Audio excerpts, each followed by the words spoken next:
একই সঙ্গে আর্থিক ও শারীরিক ইবাদাত হজ, তাই সামর্থ্যবান মুসলমানদের ওপর হজ ফরজ। হজ পালনে যেমন অনেক ফজিলত রয়েছে, তেমনি সামর্থ্য থাকার পরও হজ পালন না করলে রয়েছে কঠিন শাস্তি। সামর্থ্য থাকার পরও হজ না করার পরিণাম ভয়াবহ। যথাসময়ে হজ পালনের বিষয়ে বেশ গুরুত্ব দিয়েছে ইসলাম।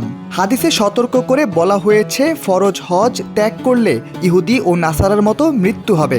রাসূলুল্লাহ সাল্লাল্লাহু আলাইহি ওয়াসাল্লাম বলেছেন, যে ব্যক্তি হজ করার ইচ্ছা করে সে যেন তাড়াতাড়ি হজ করে, কারণ যে কোনো সময় সে অসুস্থ হয়ে যেতে পারে, বাহনের ব্যবস্থা না থাকতেও পারে, অথবা অন্য কোনো সমস্যার সম্মুখীন হতে পারে।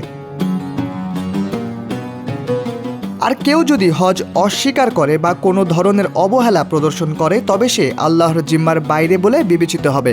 সূরা আল ইমরানের ৯৭ নম্বর আয়াতে আল্লাহ তাআলা ইরশাদ করেছেন, মানুষের মধ্যে যারা বাইতুল্লাহ পৌঁছানোর সামর্থ্য রাখে তাদের উপর আল্লাহর উদ্দেশ্যে হজ করা ফরজ। আর কেউ যদি অস্বীকার করে তাহলে জেনে রাখা উচিত যে আল্লাহ তাআলা সৃষ্টি জগতের প্রতি মুখাপেক্ষী নন।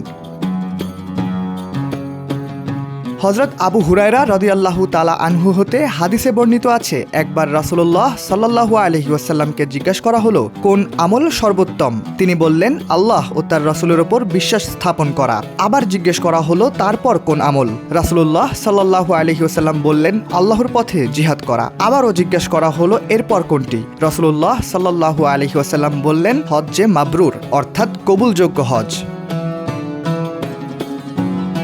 তাই যাদের ওপর হজ ফরজ হয়েছে তাদের উচিত হলো বিলম্ব না করে দ্রুত ফরজ হজ আদায় করা। অনেকে মনে করেন বৃদ্ধাবস্থায় হজ আদায় করবেন, পরে দেখা যায় তিনি আর শারীরিকভাবে সক্ষম থাকেন না, কিংবা হজ পালন করার আগেই মৃত্যুবরণ করেন। তাই শেষ জীবনের ভরসায় না থেকে হজ ফরজ হলে দ্রুত আদায় করে ফেলা উচিত।